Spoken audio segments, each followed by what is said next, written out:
Today we're taking a look at the Air Jordan 4 Tech White. Welcome back to Kicks on Kicks, my channel where I review sneakers, and today we're taking a look at a oldie but goodie, if we want to call it that. This is the Air Jordan 4 in the Tech White colorway. I want to say this came out in 2021. And I've been calling these the White Oreos, but apparently people are calling them Tech Whites. I don't know why. Doesn't make sense to me, but who am I? So we're going to take a look at the shoe. Of course, we're going to take a look at the packaging. I'll give you some legit checking indicators that you can look out for so that you can tell the difference between this replica shoe and the actual retail product.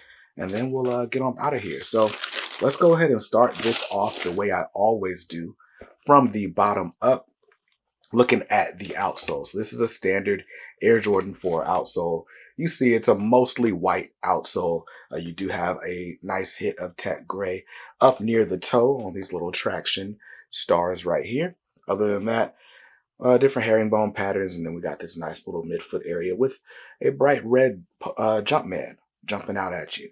Now, let's move on to the midsole, which is my favorite part of this shoe. And on it, you can see, I mean, it's a standard Jordan 4 midsole with that classic Oreo or cement print.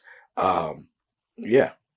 So these are basically like I don't know. I guess you would get these if you didn't have the white cements, or if you do have the white cements. Because I mean, I have the white cements, and I think there are fits you can pull off in these that you can't necessarily pull off in those. It's just the real white and gray. But anyway, we got that light gray with that black cement sort of spackling all over the shoe, or all over the midsole anyway. And then you move on up to your upper, where it's done in an all over white tumbled leather. Fairly soft leather.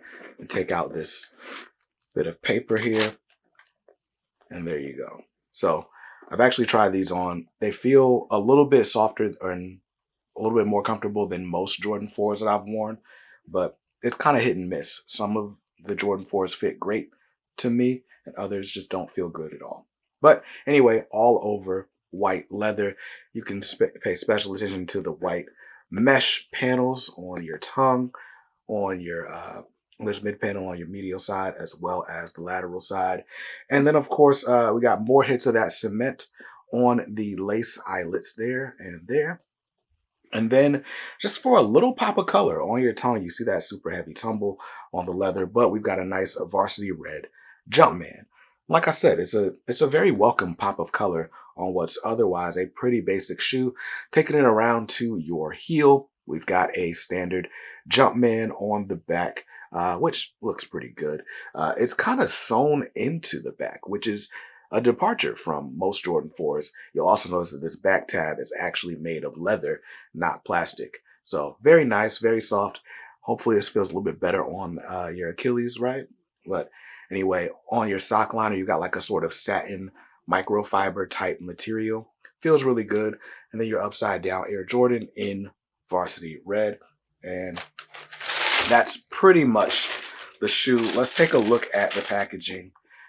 So this comes in the standard Air Jordan 4 box, and you got your bright red Jumpman with the flight text. This is a white box this time around.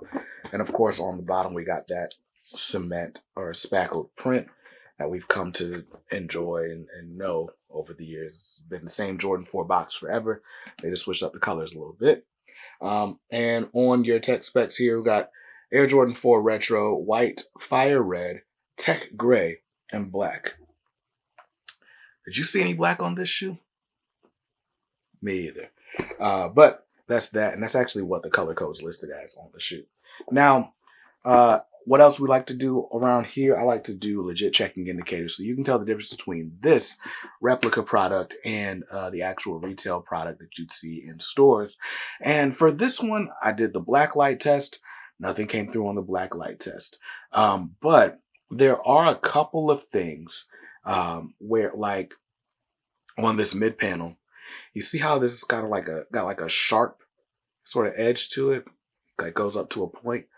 On the retail shoe, it's more of a curve that kind of matches the slope of this curve here. So that's one thing to look out for. It doesn't quite match. It's a little bit steeper than this, but it shouldn't be this steep and go up to like a corner peak like that. So that's one thing you can look out for. Overall, comparing these to the retail images, the leather on the retail shoe looks to be softer, but you know, that's inconsistent. And the more these wear, the more these will look as soft. So I don't know if that's a really good legit checking indicator. The only other thing that I would look out for is the overall craftsmanship on the shoe. Like this one didn't have any glue stains or anything like that, but there are a few places where the stitching is kind of popping out and frayed. Again, that'll happen with your retail shoes over time. And it's kind of a case by case basis when it comes to quality control. But right out of the box, it shouldn't come with like a ton of flaws. So all in all, that's what I would look out for. The only other thing would be if you got these side by side with the retail, you will mostly notice a difference in this gray. It'll look like it's got like a bit of like an olive green undertone when you compare it to the retail shoes. But again, if you don't have these side by side with the retail, you're not gonna know. So just be careful out there because folks are getting pretty good at making these shoes. So that's the shoe. I will leave you with a quick on foot. Huge thanks to the homies that gifted this pair to the channel for the review. And I'll see you guys in another review real soon. Peace.